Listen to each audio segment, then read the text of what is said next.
Introvertendo, um podcast onde autistas conversam.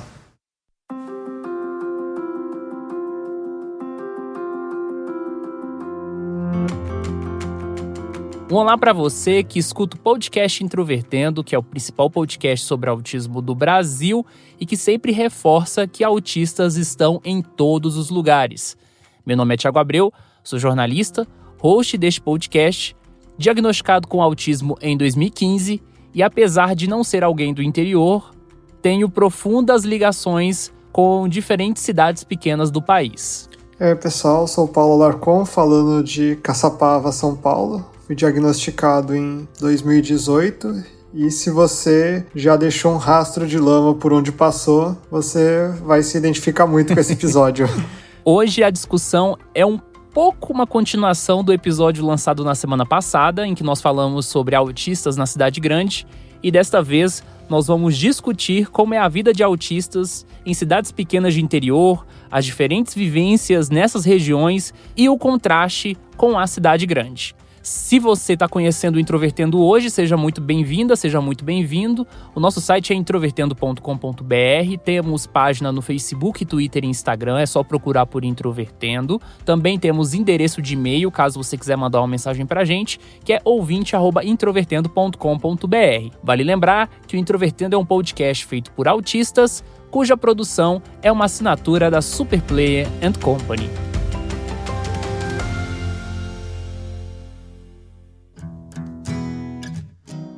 Antes da gente partir para a discussão propriamente dita, é importante traçar um recorte do que nós vamos falar aqui neste episódio. Até porque, quando nós gravamos o episódio Autistas na Cidade Grande, nós falamos sobre metrópoles. Então, falamos sobre São Paulo, sobre Rio de Janeiro, sobre Porto Alegre, Goiânia, Belém, enfim, cidades muito grandes. Aqui, a ideia é exatamente o oposto, de falar de cidades muito pequenas. Porque a gente tem aquela noção de que interior é tudo que não é litoral e, de certa forma, é o termo que a gente mais usa, né, Paulo? Geralmente, quando a gente se refere a interior, é tudo que não é região metropolitana. Mas aqui a nossa discussão é municípios que tenham aí cerca de 40, 30, 20 mil habitantes. Tem muitos municípios pelo país que tem, né, essa quantidade populacional e falar um pouco como é a vida de autistas nesses lugares, considerando também que existem diferenças regionais e a vida de um autista no interior de São Paulo é bem diferente da vida de um autista que mora, por exemplo, no interior do Pará. Sim, realmente. Moro há 4 anos já na cidade de Caçapava, São Paulo. Ela não é uma cidade tão pequena assim, mas ela fica bem ofuscada pelas cidades em volta. É uma cidade que é cortada pela Dutra, com aí uma presença boa de fábricas, como a fábrica da Nestlé.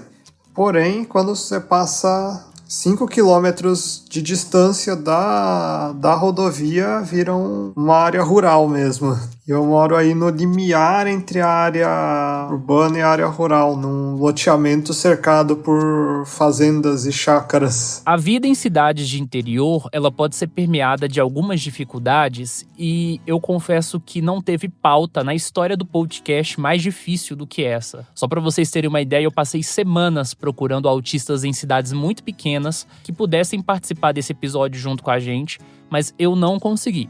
No entanto, eu consegui relatos de 2 autistas que moram em cidades de interior e que mandaram áudios pra gente. Pelas questões de internet e também de tempo, eles não puderam estar aqui participando, mas eles mandaram áudio e eu vou reproduzir então.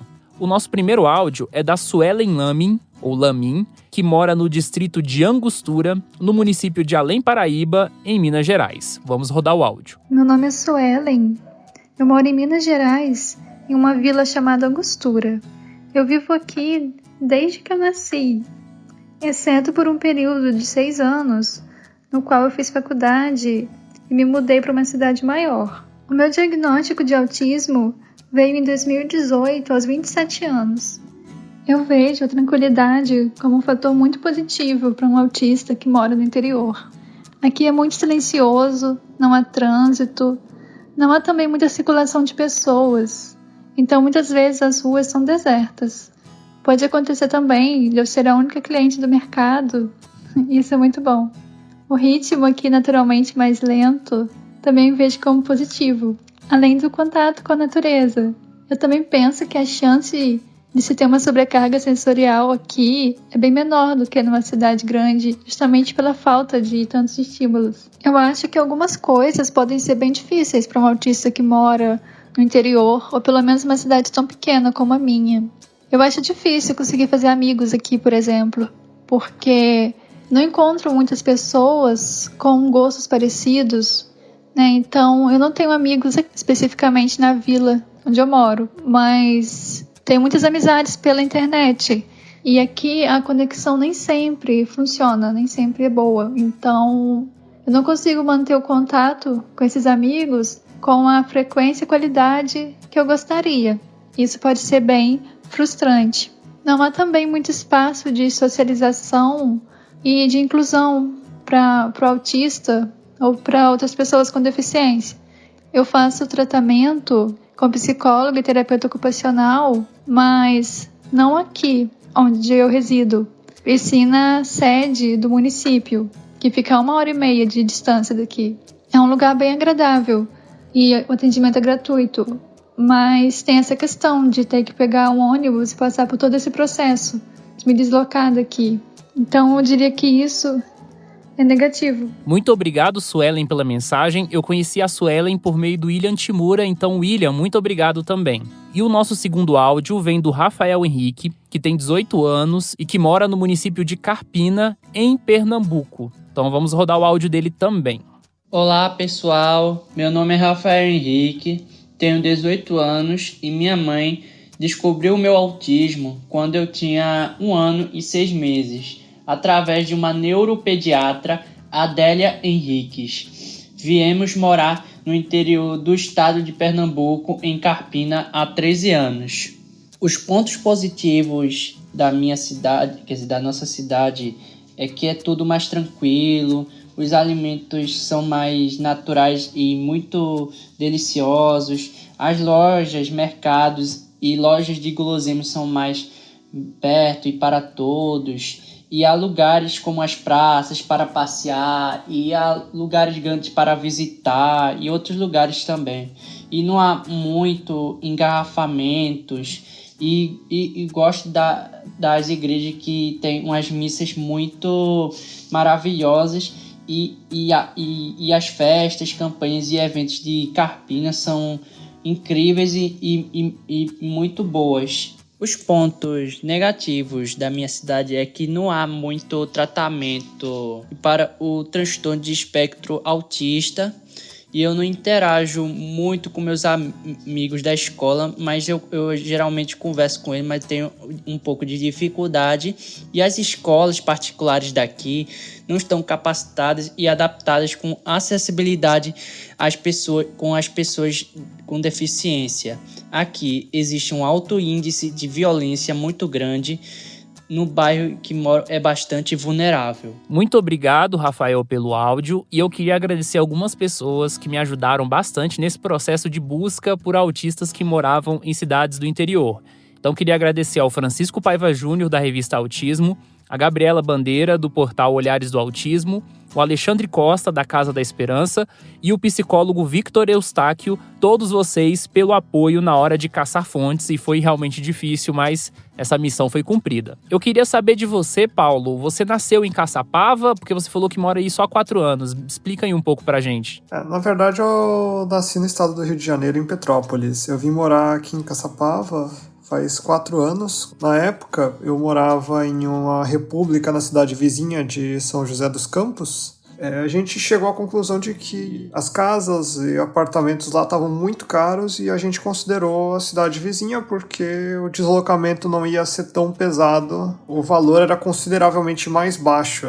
Pra ter uma noção, a gente mora numa casa tamanho médio que em São José dos Campos não dava nem o preço de um apartamento de 48 metros quadrados. Ah, entendo. No meu caso, eu sou completamente urbano.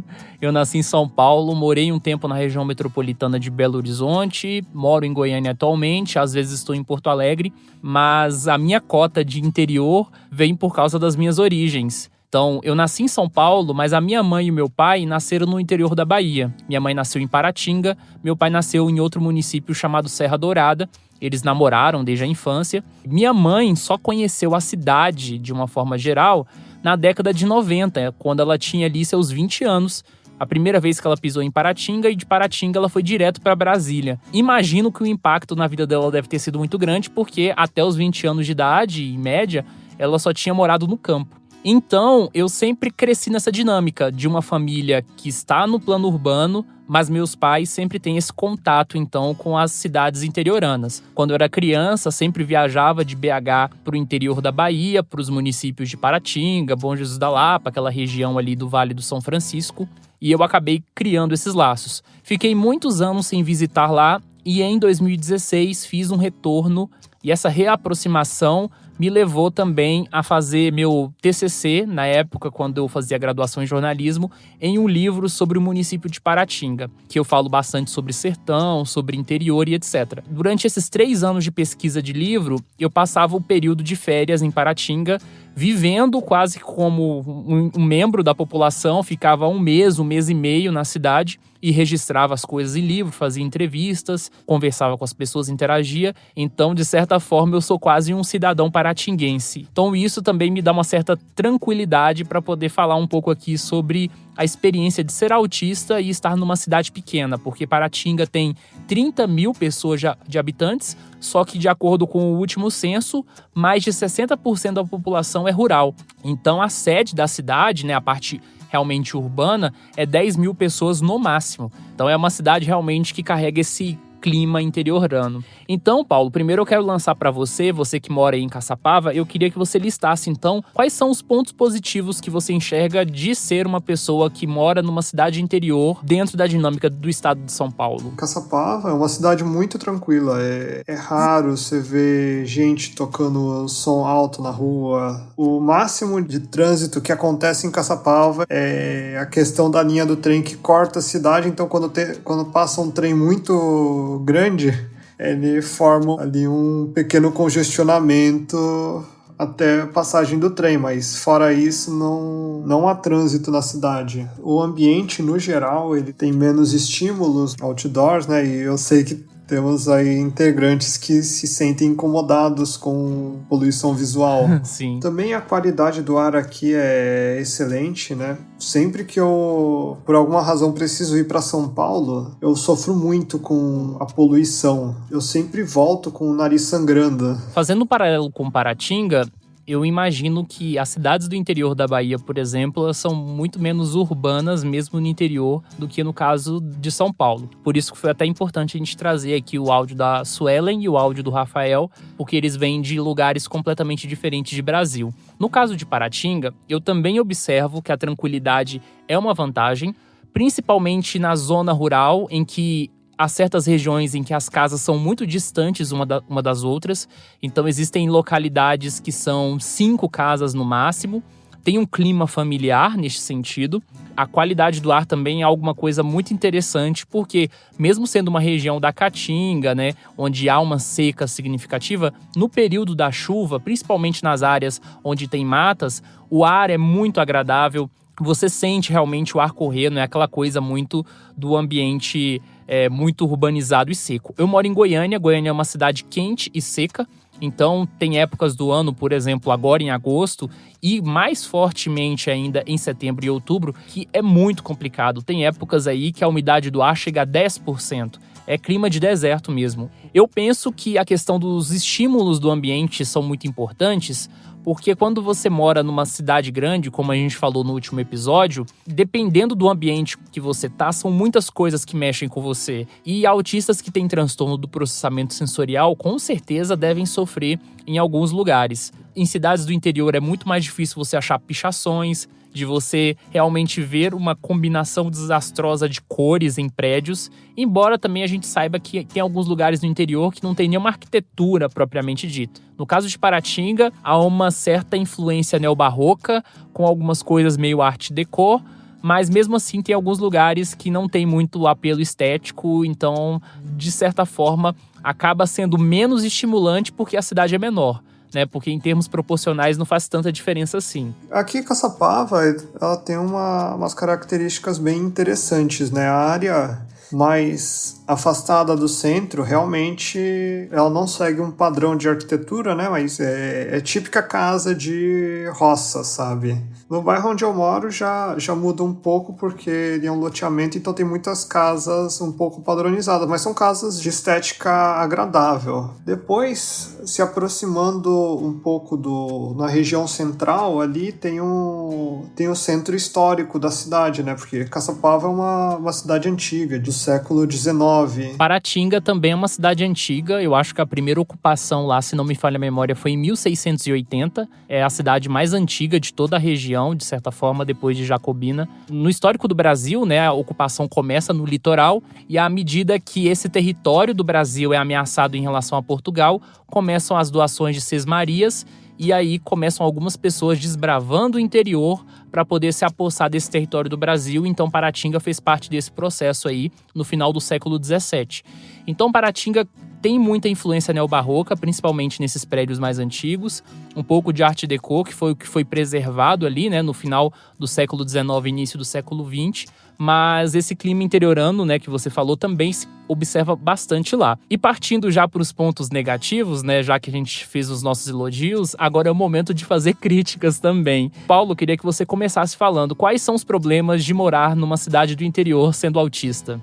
O primeiro de todos os problemas é a infraestrutura. Todos esses 4 anos, só nas últimas 3 semanas que eu morei numa rua asfaltada. Isso me causou muitos problemas, porque na época da seca é um poeirão que solta cada vez que passa algum carro. A época da chuva vira um atoleiro. Eu já passei vergonha assim por sair de casa e ir para algum lugar deixar um rastro de barro. Já tomei xingo da moça da limpeza de uma empresa onde eu trabalhava. Mas a cor da terra aí é aquela terra de cor roxa ou de cor mais neutra, branca? É aquela terra meio avermelhada, sabe? Ah, sim, então é a terra tipo roxa, que é um horror. Aqui em Goiânia, por exemplo, que é uma cidade completamente urbana, às vezes você não tá nem andando perto da terra, sabe? Mas só o fato de você pisar no asfalto, quando você chega em casa, você percebe que tem um monte de poeira vermelha, assim. Esse tipo de terra é horrível, e ainda mais quando chove. Sim. A questão de calçadas aqui, né, para quem é cadeirante, é impossível de andar. Teve a questão dos ônibus, que são bastante limitados quando você compara com as cidades vizinhas, como Taubaté e São José, que você tem ônibus no máximo a cada meia hora. Você pega no domingo, é um ônibus a cada 3 horas. Paratinga também tem esses problemas de infraestrutura. Aliás, eu falei sobre isso no meu livro, então se você quiser conhecer, você pode comprar em formato físico e digital. Vou colocar o link do site. E infraestrutura é uma questão muito carente no país de uma forma geral. Quando a gente pensa nas capitais, por exemplo, a gente já tem vários problemas e no interior isso fica ainda mais forte. Em Paratinga, em especial, a questão das calçadas é uma coisa assim intransitável. Você tem calçadas extremamente altas em uma parte, isso no centro. E aí, em seguida, ela baixa, ela sobe de novo, ela baixa, ela sobe de novo. Frequentemente, quando eu estou pela cidade, eu corto o meu pé, trupico e etc. Isso já acontece na cidade, imagina lá em que tudo é desnivelado. Cidades do interior, geralmente, têm muitos idosos, então é um tipo de infraestrutura da cidade que não valoriza ninguém. Não valoriza tanto as pessoas com deficiência, as pessoas andantes que já vão ter dificuldade, as outras pessoas com deficiência e os idosos que, de certa forma, né, se a gente pegar uma certa conceituação de deficiência, também estão dentro de uma perspectiva de deficiência. É muito complicado pensar que essas cidades muitas vezes são feitas para alguém, porque realmente não existe um padrão, né, a ser estabelecido. E quando a gente fala sobre acessibilidade, não é só do ponto de vista também arquitetônico. Então, muitas cidades do interior são mal sinalizadas. Paratinga começou a receber placas de trânsito mesmo, a partir do ano de 2018. E semáforos também, então realmente é um negócio muito complicado. Você falou sobre transportes, Paulo. Paratinga não tem nem transporte coletivo, né? Uma cidade que a parte urbana tem 10 mil pessoas, o que tem é ônibus da prefeitura para poder levar as crianças da zona rural para as escolas da zona urbana e só. Ou às vezes tem ali um morador que faz um transporte fretado ali, mas no geral não existe transporte coletivo. Uma coisa curiosa que eu queria contar é que nessa viagem que eu fiz para Paratinga e escrevi o livro, eu conheci uma banda em que todos os integrantes tinham baixa visão. Eles se consideram, em certa medida, cegos, porque eles enxergam muito pouco. E para tudo que eles queriam fazer, eles dependem dos parentes, dos irmãos ou de familiares próximos que enxergam. Para ir para outros lugares, eles precisam de uma carona. Na hora de chegar na zona urbana, eles precisam que alguém segure pela mão deles e vá.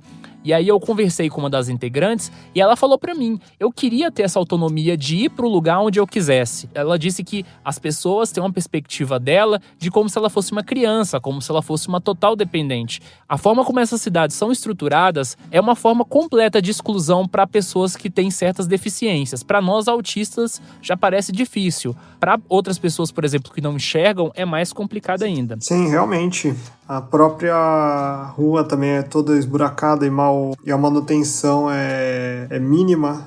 Quando acontece manutenção é só na região central. Nas regiões mais afastadas do centro não existe manutenção tanto de calçadas como das vias em si. A sinalização também é mínima. O pessoal seguia mesmo pela memória da estrada, porque não tem separação entre a pista da direita e a pista da esquerda, né? Digamos, pista de ir e vir. Nossa! É engraçado você ter falado sobre isso, porque eu lembrei, Paratinga tem um sério problema com isso também. Porque, por ser uma cidade muito antiga, tem muitas ruas que elas são em calçadas de pedra, né? E aquele calçamento de pedra, se ele for bem feito, ele é perfeitamente transitável, ele é até bonito, né, esteticamente, porque demonstra a antiguidade da cidade. Só que lá tem alguns lugares que, assim, parece que as pedras foram jogadas e fizeram de qualquer forma. Então você não consegue nem andar com velocidade nos carros, por exemplo, porque senão você destrói o carro inteiro. E como a prefeitura da cidade lida com isso? Primeiro, Paratinga não tem um sistema de esgoto realmente completo. Tem até uma empresa, a água que é tomada pela população vem do Rio São Francisco, é uma água que vem suja, inclusive, então as pessoas sempre têm que usar um filtro, alguma coisa para beber água, porque aquela água não é usável, às vezes, nem direito para fazer a comida. E, para além disso, o que a prefeitura da cidade faz? Você tem um sistema de esgoto que deveria ser construído para dar conta de toda essa questão, mas não. Então, eles vão pegar aquela rua, aquela avenida de pedras e vai jogar asfalto em cima, simplesmente. O asfalto não vai durar, obviamente, porque você está numa região em que a temperatura, o clima é muito, muito pesado. Então, em menos de 1 ano, 2 anos, tudo fica esburacado. E, além de tudo, você não resolve os problemas de esgoto e saneamento. Então tinha uma época que a cidade fedia muito, porque o esgoto corria a céu aberto. A água atinge condições aí mínimas, mas eu dou preferência por usar um filtro também, por precaução. Você usa filtro de barro, como muita gente no interior? Eu tenho o filtro de pia, mais o filtro de barro. Aí eu tiro a água do filtro de pia e passo pro filtro de barro. Ah, legal, legal. É muito curioso isso que você está falando, porque demonstra também que existe uma diferença muito grande entre você morar numa cidade do interior de São Paulo, que tem um índice de urbanização muito maior, e de morar em outras regiões, né? Eu lembro, por exemplo, quando eu fui em Belém, que é uma capital, e lá a questão do saneamento era pior do que eu vi em algumas cidades do interior da Bahia, do interior de Minas e do interior de Goiás. Então, até na capital, a situação lá era complicada, imagina nas cidades do interior do Pará.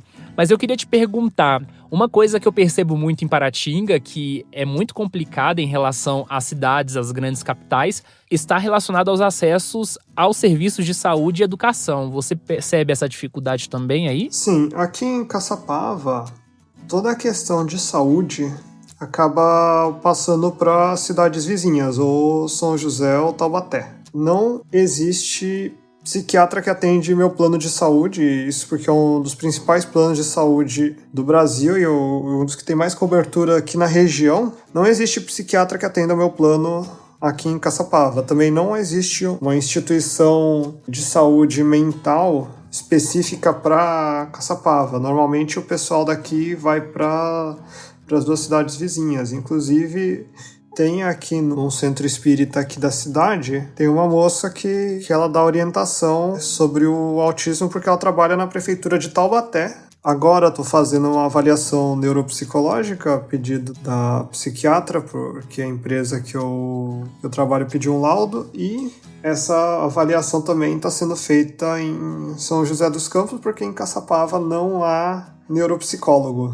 que atende particular ou plano ou pelo SUS, nada.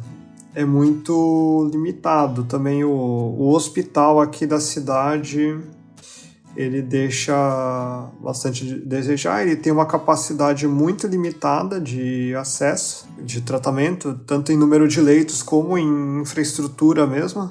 Então muita gente se vê obrigado a ir para o hospital regional na cidade vizinha ou mesmo ir para o hospital municipal da outra cidade vizinha, né? Em Taubaté existe o Hospital Regional do Vale do Paraíba, que é o nome aqui da região. E muita gente vai direto lá, ou vai no Hospital de São José dos Campos. Isso ocorre também em Paratinga, me parece uma política, né, de principalmente concentrar as ações em cidades, mas isso é muito complicado. Por exemplo, no caso de Paratinga, a grande cidade mais próxima é Barreiras, que fica a cerca de 300 quilômetros de distância. Meu avô, inclusive, morreu em 2001 porque ele sofreu um acidente doméstico, ele não tinha atendimento em Paratinga, foi para Barreiras, não tinha atendimento, e de lá ele foi transferido para Brasília, em outro estado. Durante esse tempo aí, isso foi crucial para que ele morresse dias depois. Então, realmente, o acesso ao serviço de saúde, tanto pública quanto privada, é realmente muito difícil. Ainda mais o autismo, né, que demanda um cuidado especializado.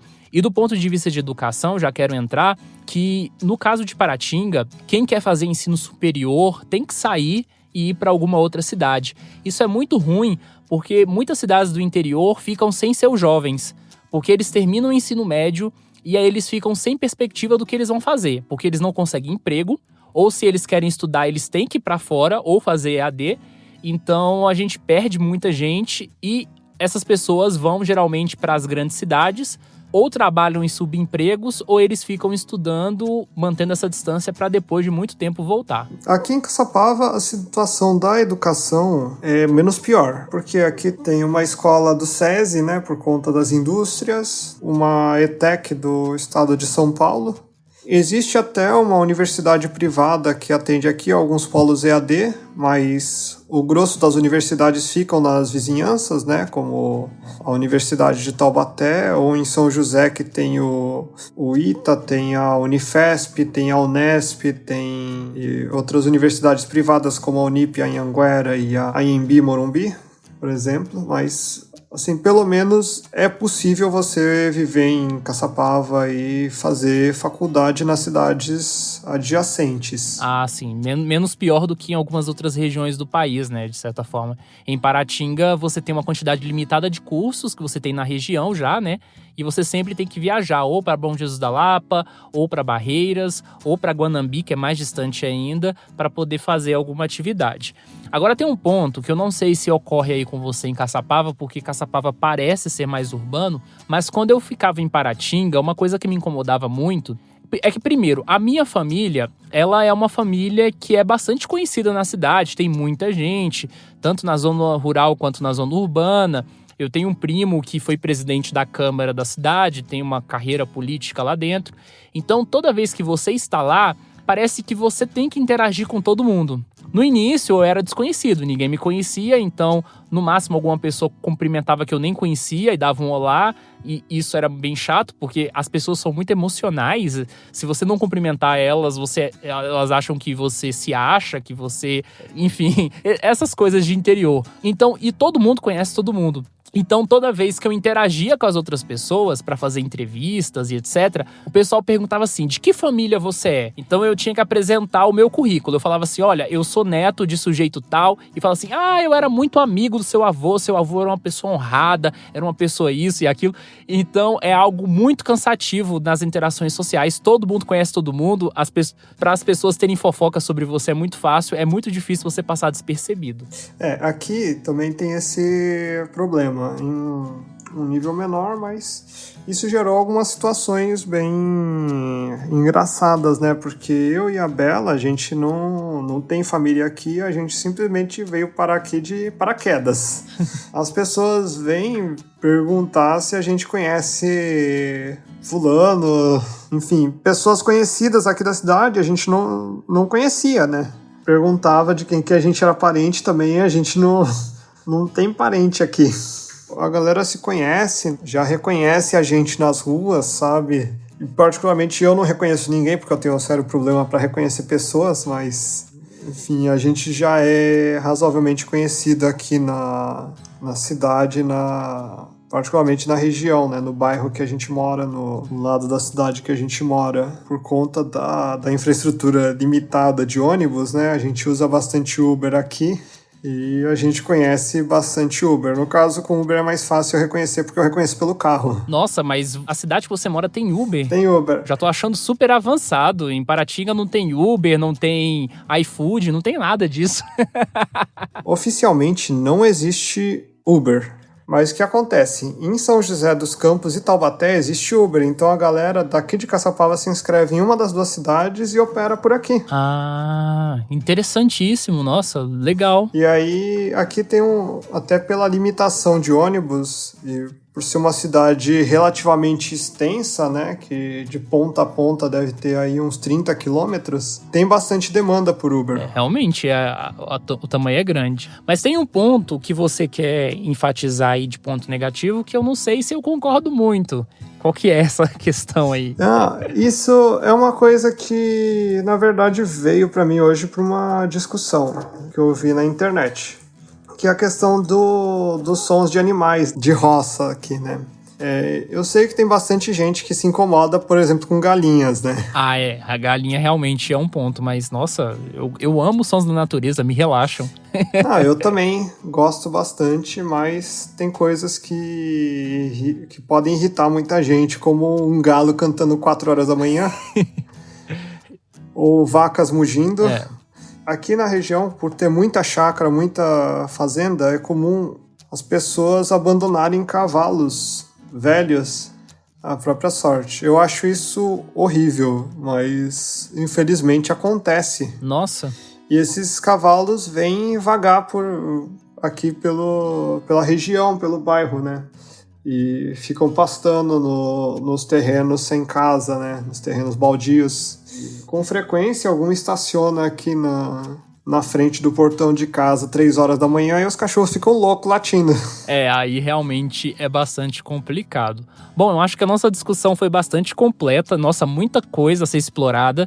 Talvez quem esteja nos ouvindo tenha histórias ou detalhes, pontos positivos e negativos que pensa assim, eles não falaram. Então escreva pra gente para ouvinte@introvertendo.com.br. Diga aí, dê o seu depoimento, principalmente se você mora numa cidade pequena, que a gente comenta aqui na nossa sessão de leituras de e-mails. Um abraço, pessoal!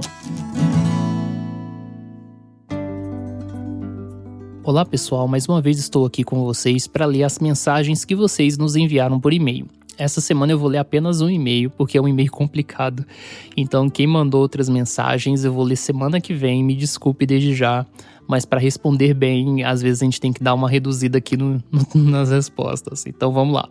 O e-mail dessa semana vem da Isa. Ela diz o seguinte: Oi, pessoal. Primeiramente, eu gostaria de parabenizar o trabalho que vocês vêm fazendo e dizer que acompanho o podcast há alguns meses, desde que venho suspeitado de autismo e buscado investigar o diagnóstico na fase adulta. Tenho 28 anos e, por ser mulher, tem sido bem difícil o diagnóstico, embora muitas características são típicas, principalmente durante a minha infância. Eu imagino. Vamos lá. Mas tem me feito muito bem o processo de autoconhecimento que esta suspeita desencadeou, embora seja muito dolorido. A minha pergunta era sobre a visão de vocês sobre terapia ABA e outras abordagens behavioristas para tratamento de autismo. Eu não me recordo de ter ouvido em algum episódio vocês dizerem suas opiniões a respeito. Sei que é um assunto polêmico e tenho visto os posicionamentos da comunidade do TEA, especialmente os autistas adultos, tecendo críticas bem embasadas contra esse tipo de tratamento, entre aspas, mas percebi que há divergências de opinião e eu estou tentando entender as razões. Acho que seria bacana um episódio falando a respeito, se me permitem a sugestão. Pelo que tenho estudado, a minha opinião é contrária à intervenção ABA, só para deixar claro, mas gostaria de saber de vocês o que acham. Obrigada por existirem e produzirem um conteúdo de tanta qualidade, não só sobre autismo, mas as reflexões sobre cultura pop, música, sexualidade e comportamento também são muito interessantes. Já indiquei o podcast para bastante gente, inclusive minha namorada, que é neurotípica, amou. Beijos e que seus caminhos sejam férteis. O mundo precisa de mais gente como vocês. Muito obrigado pelo seu e-mail, Isa, então vou tentar dar a melhor resposta possível. O Introvertendo é formado por 10 pessoas, então entre nós 10 há muitas divergências. Alguns gostam, alguns não gostam e a grande maioria, na verdade, não sabem nem o que é a aba. Porque a equipe do Introvertendo, apesar, de termos uma certa atividade na comunidade do autismo com o podcast, muitos não acompanham as discussões que se tem. Isso nos dá a possibilidade de abordar temas que talvez ninguém esteja pensando dentro da comunidade, mas também nos desqualifica, no sentido de abordar algumas outras temáticas muito intrincadas à comunidade. E eu penso que a questão do aba é uma delas.